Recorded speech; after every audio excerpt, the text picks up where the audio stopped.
Hey Canucks fans, we are on the eve of the Canucks' first home playoff game since 2015, and they are on the ice right now practicing in advance of their first round series with the Nashville Predators. And there's already been a couple tweaks in the forward lines for Rick Tocchet and his crew. So no surprise that the top line practicing right now is Miller with Besser and Suter.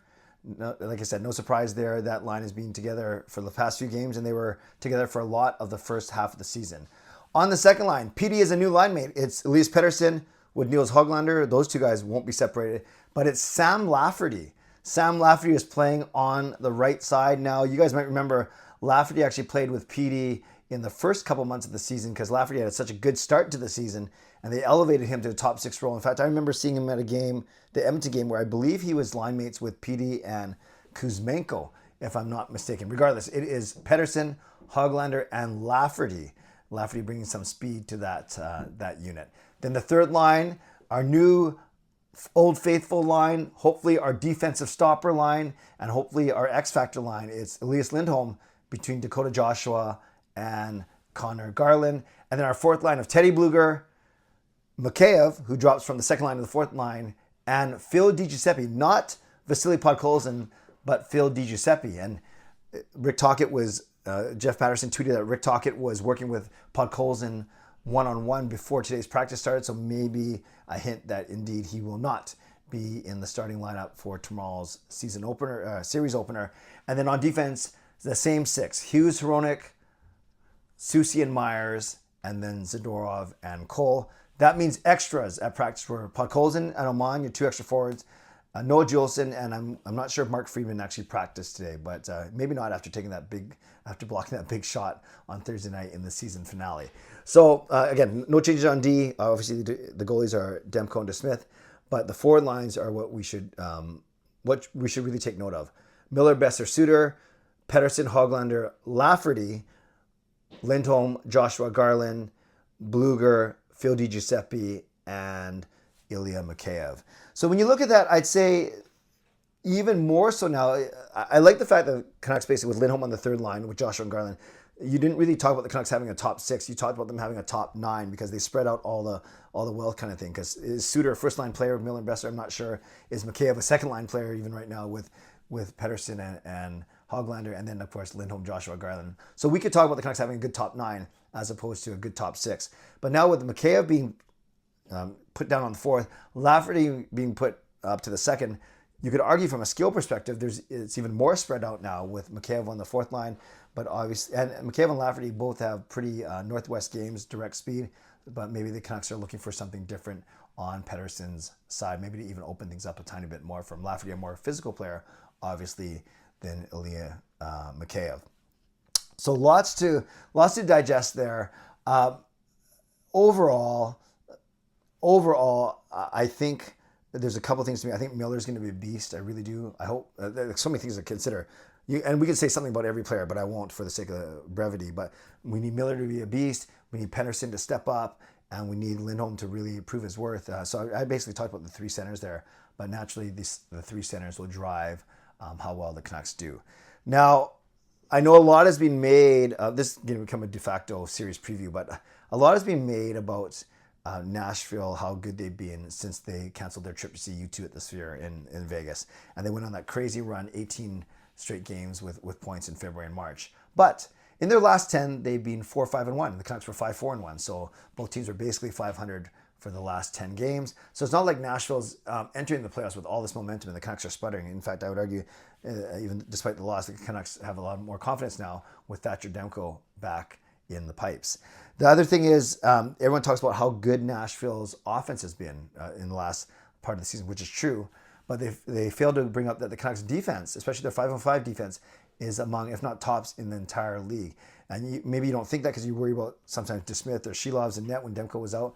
But the Canucks have done a really good job of assembling a big, tall, more nasty, tougher to play against defense, much like we saw Vegas win the Cup with. And yeah, Hughes isn't big, but the other five are either big or they play big. And Hronek and Cole, who are medium-sized, average size. But then you got the triple threat of Myers, Susi and Zadorov. And it's not just height, it's obviously how well you use your size, but the Canucks defense looks a lot more imposing than it has in prior years. Now with Nashville, obviously a really good top line with O'Reilly, Forsberg, and Nyquist. And then, but I do think it thins out. They're decent, but I think it thins out after that. So I definitely give the Canucks advantage up front, especially when it comes to high-end firepower. And Phil Forsberg is great. He's one of my favorite players, but I think the Canucks have more players like that. On defense, you know, the two top pairings are basically almost a saw-off, really. Hughes and Hronek against Yossi and McDonough, but I still like the Canucks' depth on D. And goaltending, that is a true toss-up between Demko and Saros, both really, really good players. So I like the Canucks' depth up front. I like their skill up front. I like their depth on D. And if you call the goaltending a wash, I think the Canucks should win the series. I really do. And that's why I'm predicting the Canucks to win this series in 6 games. I'll be at the game tomorrow night. If any of you are, I know it's going to be crazy, but why don't we meet second intermission outside of section 315, my usual, the legendary locker room or locker room of legends, whatever they call it. Outside of 315, that dressing room display, second intermission. If you want to say hello, I'll be there during the second intermission. Would love to say a quick hello during the game tomorrow night.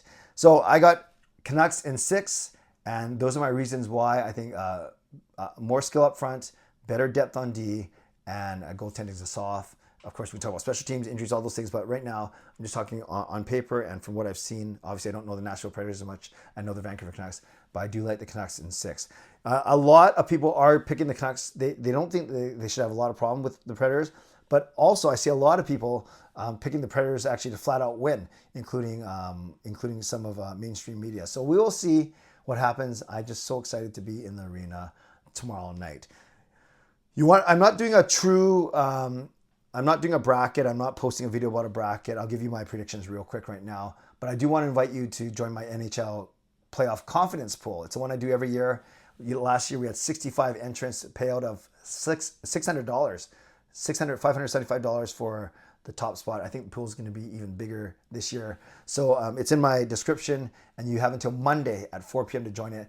But it's basically tinyurl.com/CCC Pool 24. CCC Pool 24 is the website. So hopefully you can join. Very easy to join. Just follow all of the instructions. I have Dallas beating Vegas. I have Winnipeg beating Colorado, Vancouver beating Nashville, and Edmonton beating the Kings. So that means a final 4 in the West of Dallas, Winnipeg, Vancouver, and Edmonton. In the East, I have Florida over Tampa, Boston over Toronto, the Rangers over the Washington Capitals, and the Carolina Hurricanes over the Islanders. So technically, I have the 4 favorites in the... actually, just as I have the 4 favorites in the West, now that I look at it, I have the 4 favorites in the East of Florida, Boston, Rangers, and Carolina. So I'm not expecting a true upset in the first round. I know Colorado and Winnipeg could go either way because they were so close in the standings. Same with Boston and Toronto. So even if Toronto and Colorado win, I wouldn't say it's considered an upset, but in terms of seeding, it is. Then for the Final 4, I do have Winnipeg over Dallas. And then as much as I want it to be... No, I'm going to say... Why not? I'm going to say Vancouver over Edmonton. So we're going to get a Winnipeg-Vancouver Western Conference Final, which Winnipeg will win. And then I got Florida beating Boston, Carolina beating the Rangers. So I have a Florida versus Carolina Eastern Conference Final, and I have Carolina to win that. So I have Carolina and Winnipeg in the Stanley Cup Final, with Carolina winning despite me wanting it to be Winnipeg. So that's the way I'm going to go for my verbal bracket challenge.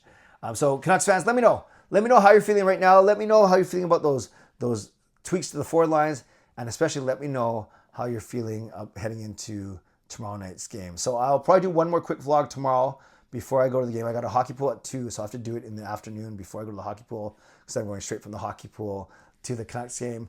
If you're at the game, second intermission, we'll do a quick meetup, and I'll do my score prediction, first Canucks goal scorer. I'll do all those things tomorrow morning when I record. But for now, you let me know how you're feeling on the eve of the Vancouver Canucks' first home playoff game since 2015. Let me know in the comments below, how are you feeling today, Canucks fans? As calm as I'm trying to be right now, inside, I'm so pumped, I'm so excited, and that's all I can think about, even though I should be studying for my master's. Shout out to my sponsors, Advanced Seat Experts Real Estate, Perform and Transform, Personal Training, Weight Loss. Thank you, legendary Lucas Gates, legendary Carol Bovelander, legendary Andrew Chang, and Hall of Fame and franchise members for your support. And thanks to all of you for watching, liking, subscribing. On your way out, subscribe, like the video, leave a donation, become a member, upgrade your membership. And yeah, let me know how you're feeling in the comments below. Stay safe, stay healthy, take care of yourselves, and take care of each other. Have a great Saturday. God bless, and go Canucks go.